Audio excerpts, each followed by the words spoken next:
Hello everyone, I am Sadé Michelle and we are here with my fourth webisode of Talking About It with Sadé Michelle. Last time I spoke with you all, I challenged you all to a 7-day commitment of self-care, especially for those who are suffering with depression or any, we talked about the ranges, so depression, it's a wide variety. So I just want to check it, I just wanted to check in, comment below, let me know how you all feel. If you could not commit to the whole 7 days, trust me, it takes time. This is like the first time I think in months that I've actually had 7 days of like no arguing, or if I do find myself in disagreements with other, instead of being impulsive and acting right away, I'm breathing through it, I'm stepping back, I'm thinking about it, so that when I return to the person or the conflict, I can have a different mindset on it. And it's not even really for other people, it's for myself, but we all benefit.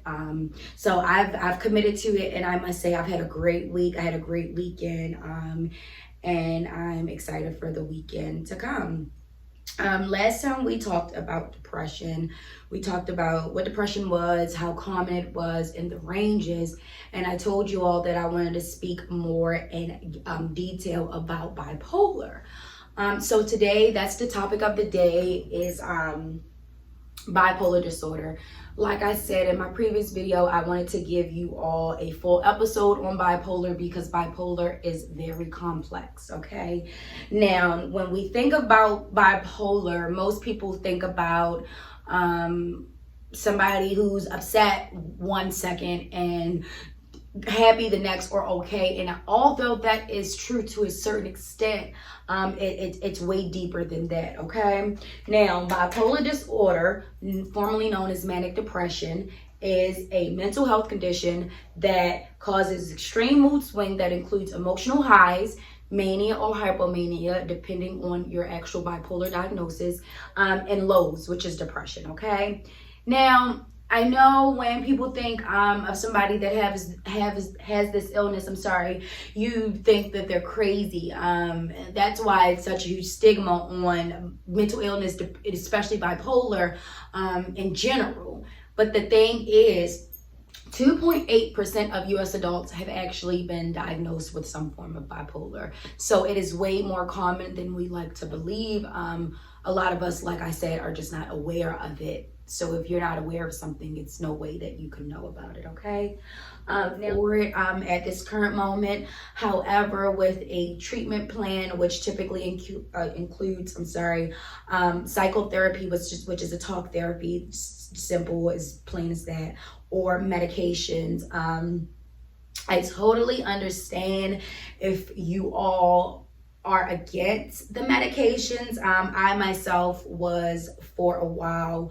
Even when I got diagnosed, I let my therapist know that I wanted to try the other alternatives, right? The lifestyle changes, the deep breathing, those things, before I get myself on medication, because I don't take medication really at all. Like, not when I don't even get sick. God forbid, Jesus, I don't want to get sick anytime soon. But I don't get sick. And when I do get sick, I just let my body, just fight it off naturally, because I've learned that when you take medications, your body gets immune to them. And most times you really don't need them.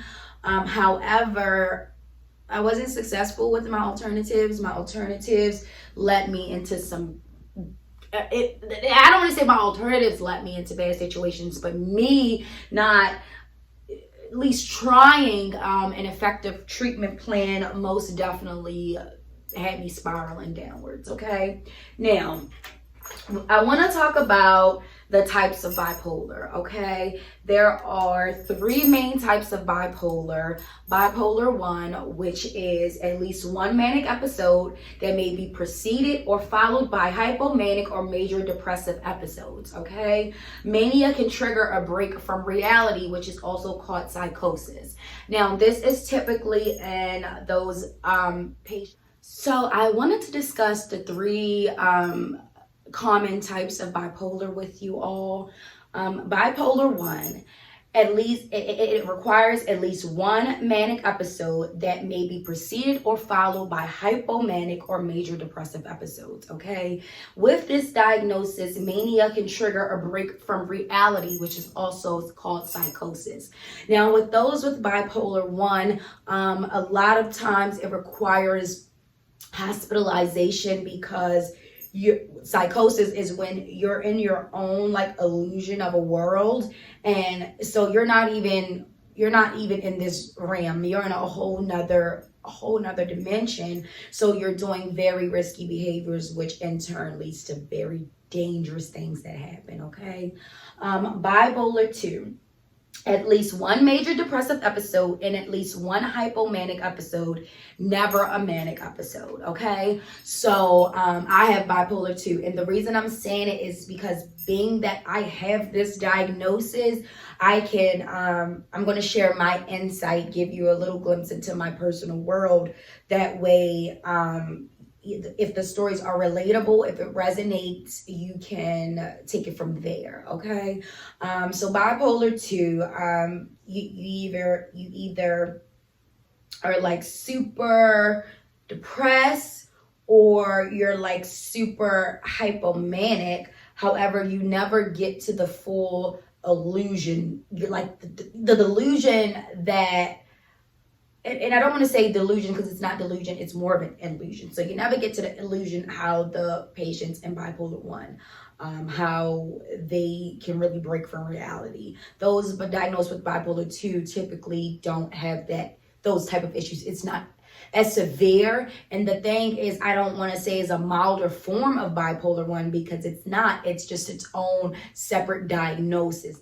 Okay, so then we have cyclothymic. Okay, that is at least 2 years, 1 year in children and teens, of long periods of hypomania and symptoms of depression. So this is less severe for sure than major depression, and it's just like 2 years. It doesn't have to be consistent for 2 years. However, it is 2 years of long periods of either hypomania or major depressive episode. Okay, so they are the 3 types of bipolar. Like I said, it's very complex because it's all the same symptoms, but it's all very distinctive diagnosis. I'm not a doctor, so I can't give you like the insight.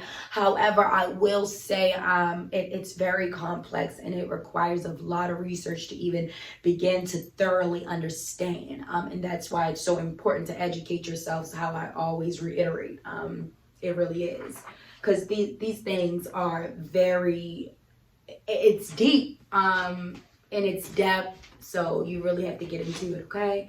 Now, I did want to talk about how you can recognize certain things. Like I said, the symptoms are typically the same. It's just a matter of how severe your diagnosis is, and also whether you're like, if you're a woman, if you're a man, if you're a child, if you're a teenager. Okay, so I'm going to read you all some of the distinctions between the 4 groups I just named. Okay, so when it comes to women, we are diagnosed later in life. So our 20s, our 30s, that's typically when we're initially diagnosed with the disorder. Milder episodes of mania. With our women, we have our manic episodes, but they are much milder than they are opposed to our men. We actually have more depressive episodes than manic episodes. Women have 4 or more episodes of mania and depression in a year, which is called rapid cycling. Other conditions at the same time, it's usually correlates or in connection with your bipolar for women. So like co-occurring addition like thyroid disease, anxiety, obesity, things of that nature on top of your actual bipolar diagnosis. I'm sorry, you guys. Yes, so women also have the tendency to relapse more often. They like to think it's because, once again, our hormones, when they change during our menstrual cycle, pregnancy, our menopause. So again, ladies, we have to, we got to double dose on that self-care. I'm not gonna say it again, but I'm just telling y'all. Men, when it comes to our men, they're typically diagnosed with their disorder earlier on in life, and they experience more severe episodes, especially manic. Men are also more prone to substance abuse issues, acting out during their manic episodes, and men are also less likely to seek medical care for their disorder, which unfortunately leads to men being more likely to die from suicide because they're suffering in silence. And that's typically the worst thing you can do when you're dealing with any kind of trauma, depression, anything in that kind of, in that category. Okay, so when it comes to our children will show manic and very silly. They'll be very silly and overly happy, okay? They'll be talking fast and rapidly changing subjects, having trouble focusing or concentrating, doing risky things or behaviors, short tempers that ultimately leads to very angry outbursts, and having trouble sleeping or not feeling tired if they're up for long periods of time. Depression in our children looks like, no, they don't want to play. They're very sad. They don't have energy for the normal activities that they typically once loved doing. They're sleeping too much or too little. Believe it or not, our kids can feel worthless or guilty for lots of things. Let's say you and your kids' father and mother are no longer together. As kids get older, they do sense the tension, especially if you don't have the best co-parenting relationship. So they can tend to feel guilty for the parent separation, which makes them feel like they're not good enough because their parents not together. And like I said, it's something you really have to be committed to paying attention to. Eating too much or too little, and unfortunately thinking about death or suicide. Our babies are exposed, especially these days, to way much more than I feel like we were ever exposed to as kids, and I'm not even that older.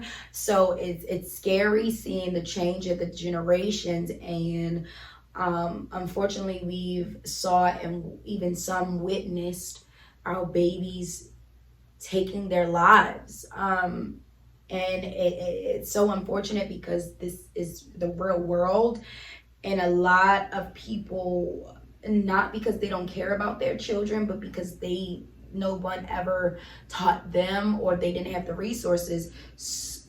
But now with all the resources we have because of technology, which is a gift and a curse, it can help us save our babies if we're more involved in their life, not just financially but physically and emotionally, because kids, they do go through lots of things, and a lot of kids and teenagers need therapy, and our parents didn't do therapy, so of course they're not thinking about us going to therapy. But that's why it's the responsibility for this generation, my generation, and the generations that's heavy on self-care, heavy on the self-improvement. It's important to spread that with our babies. Okay, so manic in teens usually starts occurring like late teen, early adult years, and it shows with them being very happy,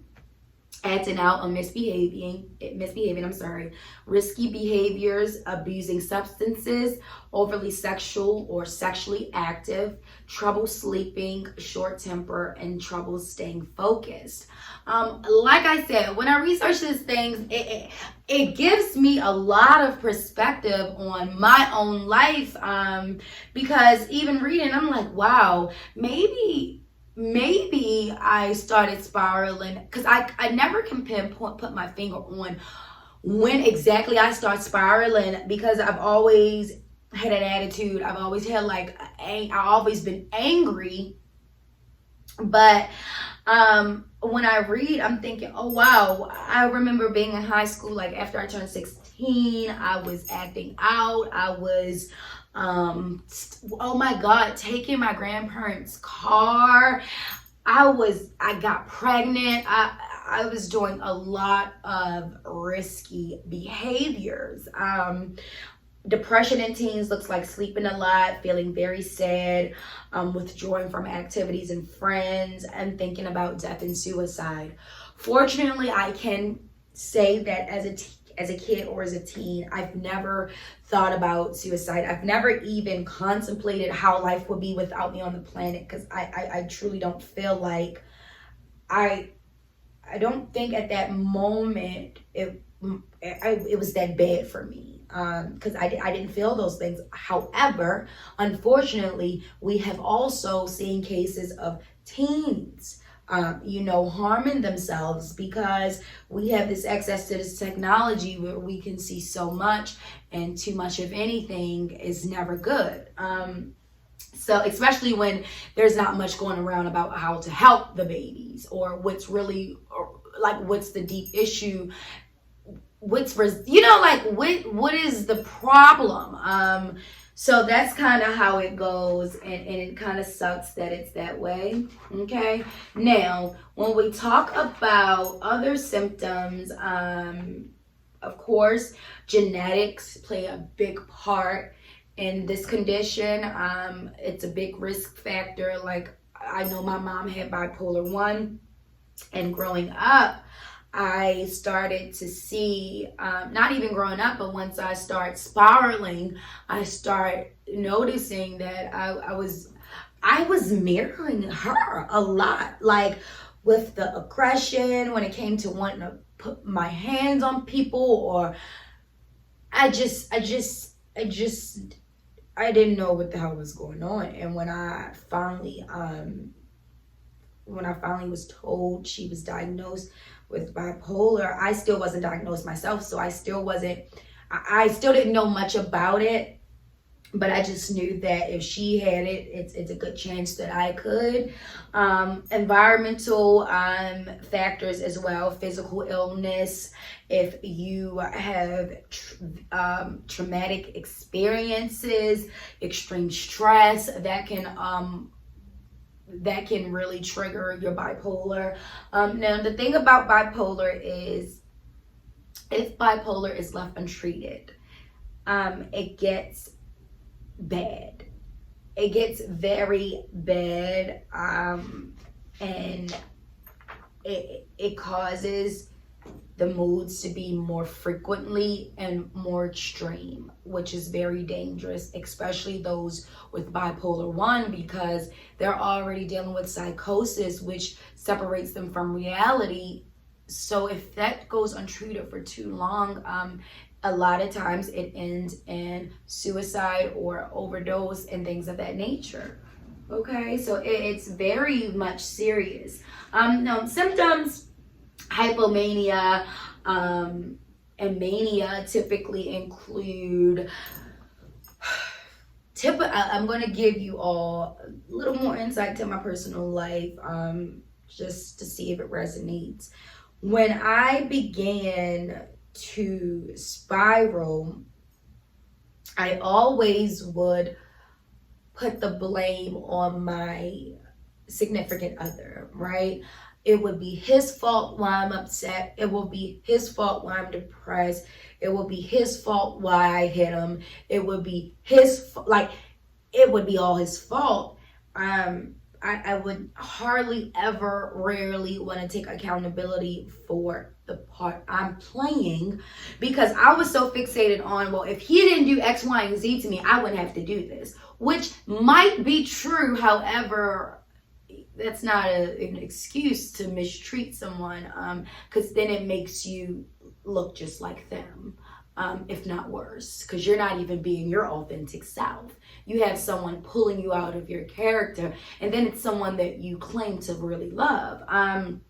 So once I start noticing me getting super aggressive, I started to destroy property. I mean, his clothes, I would break I threw his Xbox in the dumpster. I smashed his headlights out with a bat. I keyed his car literally right in front of his face. Oh my God, I burned his favorite pair of Air Max. Oh God, when I tell you all, although he has done some things to me, it was never him. He was never the reason why I was unhappy. It was issues within myself that he did trigger, yes, but he was never the cause of it. I was ultimately the cause because I'm responsible for myself, but he did awaken like the beast, I feel like. But it was up to Sadé to realize that you have these issues and you still have these triggers, which means you need to work on these triggers, because it's not just him. If you meet somebody else or anybody that triggers you the way he does, it's going to be back to square one. It's not just him. So that's when I started taking accountability. And I started going to therapy July of 2019. And then at this point, I had not been diagnosed with bipolar. I actually had another therapist, and I was going to her for about 7 months, 6-7 months. And then I got locked up. I actually got locked up twice. The first time, it was solely on me. I premeditated, not the arrest, but I premeditated the situation. So I was upset, but I couldn't be upset with nobody but myself. So it was kind of like, okay, whatever. I know what I done did. I know I took it way too far. I woke up this morning with an agenda, never being in jail, but here I am. And once again, this is me in my mania episodes. In my case, hypomania. I'm acting out in front of public property. I have weapons. I'm being ruthless. This is not even like me, so I'm starting to really worry about myself. And I'm like, I've been going to therapy all these months. What the fuck? This is not helping me. And not to say it's not helping me. I take that back because it was. But it's like I wasn't getting better. And I know sometimes they say it got to get worse to get better, which is true. But at the time, I was just like, oh my God. So I ended up going to jail, spending almost 2 days in jail. Oh God, it was the worst experience of my life. I woke up in the middle of the night with the worst panic attack. I swear it lasted for at least 3 hours. I was in the nurse for 3 hours trying to get myself together. But these were all actions that were brought on by me. Regardless of what someone does to you, you are in total control of your emotions, and that's just what they are, emotions. Emotions can get you in a shitload of trouble that you cannot get out of. And then once I got out of jail the first time, surprisingly, I was still on the same shit. Like, I'm still like arguing. I'm still trying to fight. He like, you just got out of jail. I'm like, I don't give about none of that. I'm really losing my shit. And I'm like, I got a kid. This is getting crazy. But I'm aware when I'm not in my moods, right? When I'm not having my episodes, I'm very much aware that I'm very much aware that I am tripping. However, once I get into the moods, I don't care about nothing, and that's not good. But that's that I don't be giving up shit. It's whatever. Oh my God, if only you really knew me and you were my family, and so y'all know, because I know y'all watching. Y'all know what I'm talking about. Y'all know with me and that. Y'all know. But nevertheless, that is very it should be very alarming to you if you start acting in that way, because it's not good for anybody, especially for yourself. Now, when it comes to depression, it looks a little bit different. It looks like you just don't want to do nothing. It was a period of time. This was about 2018, and I was so sad. My mom was going through what she was going through, and we had been going through that already for like 3 years already. So I'm like, this is stressful. I don't know if she's coming or going. I'm on edge anytime I get any phone calls about her being in the hospital. Like, on top of it, I have my kid, and I have I'm struggling with the co-parent situation that I have. Unfortunately, I have to go through, and at that time it was tough. Like, my relationship, we were at it like this, and I was just so sad. And for like a month straight, I cried. Like, every single day I cried, and one thing about me, I'm always gonna go to work, right? I'll take my breaks because I know when I need a break. I'm grateful that when I do need those breaks, I am able to take them without anything being shaken up in my household. But I take my breaks and I go back to work, and it's like I get better each time. But this particular period, I was so depressed. One day I walked into work and I was at my desk and I'm crying and I'm like, I can't do this. I don't want to leave early because I don't want to come back tomorrow. You know what I'm saying? Like, I don't want to take a day off because ultimately I feel like shit, and this has been 30 days, so I don't know how long I need. So I went in, I told my family I quit. I told my family I got fired. I'm sorry. So the cat's out the bag. I did not get fired. I quit. I was so depressed. I just couldn't do it.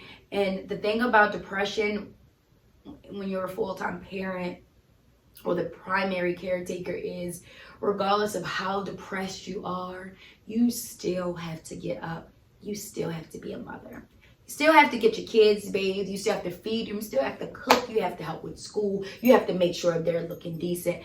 All the while, I don't even want to take a shower. And I'm not going to sit here in front with you all because that's the space I was in. And then sometimes it's the mixed episodes, right? Sometimes I don't know. One minute I'm acting whatever, next minute I'm crying my eyes out. And the thing about bipolar, it's so frequent. This is not just every other week. This is like we get like 2 days where we like tight, and we be lucky if we get that, because it used to be, all right, we get 2 days, we tight, maybe 3. Then it start being we can't even be. And when I say we, I mean me and my partner. We can't even be in the room with the same each other for a day because he start getting on my nerves. I start getting on his nerves. And that's kind of how it be. So when you're dealing with somebody that got depression in your relationship with them, whether it be platonic or romantic, it is very important for you to be supportive. It is very important that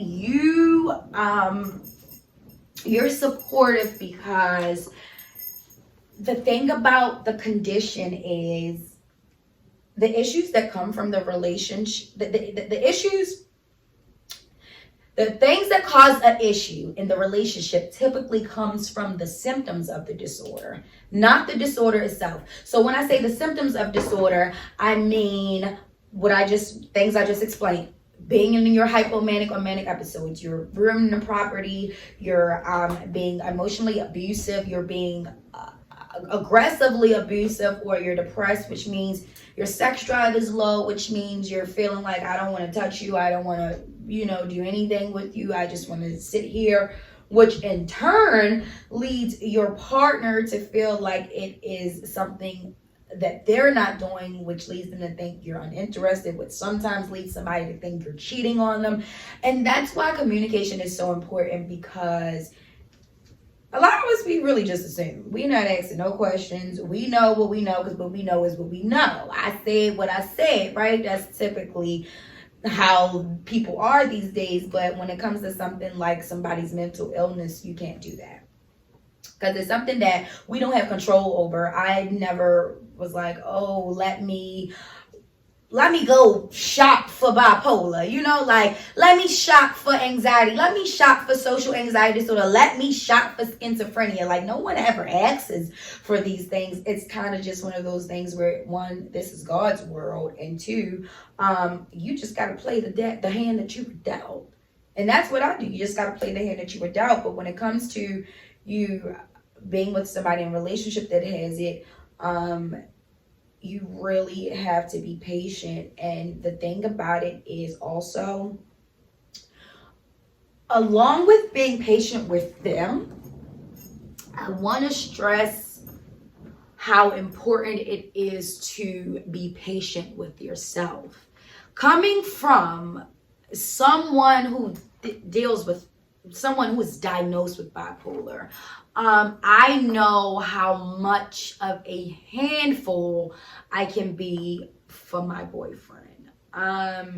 It wasn't until I started taking my medications that I calmed down, and I've been on them for 3 months now, and I'm telling you, I haven't laid a finger, a hand, yeah, I had to think. But no, I don't like the fuss. I agree to disagree. We handle our arguments very well. And I also like to give a big thanks to my new therapist. Her name is Jacquette Jacobs. I'll actually put her information in the description box for you all. She's great. What happened was I had another therapist, and she was great as well, don't get me wrong, but she had a lot of medical issues which required her to be out of the office a lot. I totally understand, because you have to take care of yourself.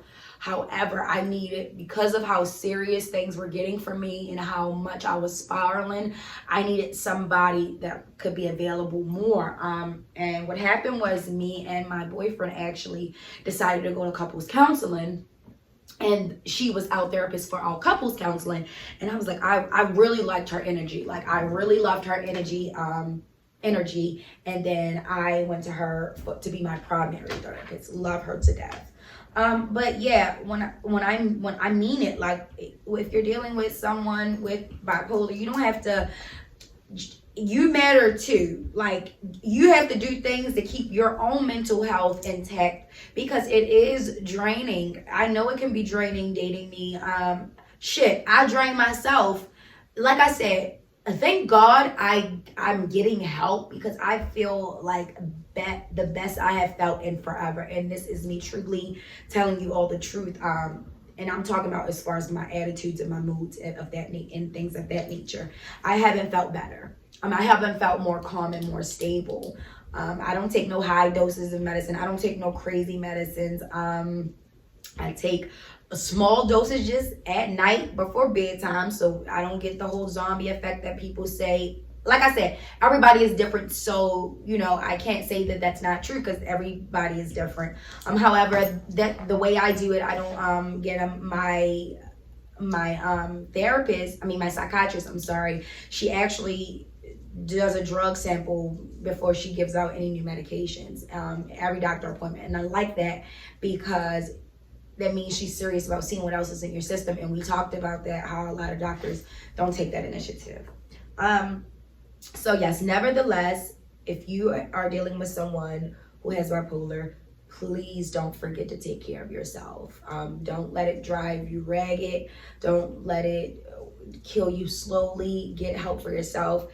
Understand when you need space. Understand when you need to go do some self-care, self-love for yourself. It's totally understandable. And if your partner does not understand that, then that's someone, I don't want to say that you don't want to be around, but it's kind of unfair when you're dealing with something as huge as, especially bipolar order, which really is just ups and downs all day, every day, highs, lows. You want to cuss a nigga out. I'm sorry for saying it in word. You want to cuss somebody out. You want to slash his tires. Then you want to love him. It's like, it's draining. So please take care of yourselves, okay? Some things that you can do, lifestyle and home remedies, if you're opposed to taking the psychotic medications that they do give you. You can quit drinking or smoking. Now, I stopped drinking shortly after my mom passed away, just because when I think about how it affected her, it makes me don't want to drink. I don't smoke cigarettes, never have. I don't do crack or any of that other stuff, never have. I don't pop pills, never have. I will smoke a blunt, every now and again, which I tell my therapist and my psychiatrist so that they can know. And my therapist even said if I wanted to talk about getting a medical marijuana card, if it helps with anxiety better than the medications. So like I said, once you get you a psychiatrist, a therapist, a treatment plan, you really can come up with something that works for you. It doesn't have to be the standard things that you hear, oh, medicine. No, they work with you. It's to help you. And both of my therapists and psychiatrists are both Black women.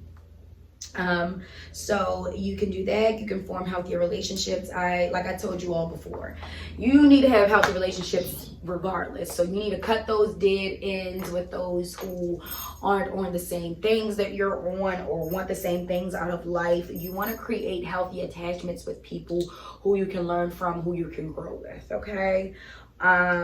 Creating a healthy routine, a healthy fitness routine, a healthy eating routine. Like I said, we have to be very mindful of what foods we put inside of our body because it does affect our mind. And when you're dealing with a disorder such as bipolar, you don't want anything else going on up there, or anything triggering anything up there, okay? Staying focused on goals. I said this before. You have to have goals. You have to have something that you look forward to because it keeps the momentum. Oh, Jesus, I'm sorry. It keeps the momentum. It keeps you feeling like you, like I said, like you have something to look forward to. Now, learn ways to manage stress. Whether it be yoga, meditation. One thing that I've been doing is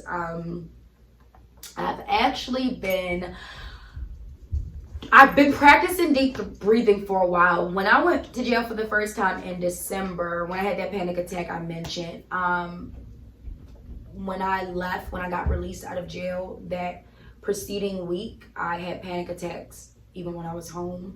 I would have them while I was driving. My therapist told me it was normal. It was just, I was coming down. My levels were supposed to be balancing because it was a traumatic experience. So for the first few days after I got released, I still had freaking panic attack. They weren't as big as the one when I was in jail. However, they weren't pleasant. So I started Googling deep breathing, and like the breathing I did with you all in a prior video, I really practiced like the breathing from in here, so that when I went to jail the second time and when I was time to go to bed and I almost caught myself having a panic attack, I actually did my deep breathing. And every time I would find myself having a panic attack or one urgent to come, I would start breathing and I felt better almost instantly. So I can sit here and contest that deep breathing, it really works if you do it the proper way. Can't do it wrong because then it's not going to be effective. Okay, so now, when you get diagnosed with bipolar, you're going to either get a physical exam or a medical professional exam, okay? You got to be honest. You got to be vulnerable. You got to be transparent, okay? Because the thing about it is, if you think you have bipolar or if you think someone around you have it, okay? If you think that, I strongly recommend, again, this is just one of Sadé's suggestions, that you all reach out to a therapist, even if it's just to, see one, talk to one, get a gauge, see how you feel about it. If you need assistance with it, I will put the link in my website. You can chat with me, you can send me a DM, however, send a comment below and I can assist with it if it's something you're really interested in doing.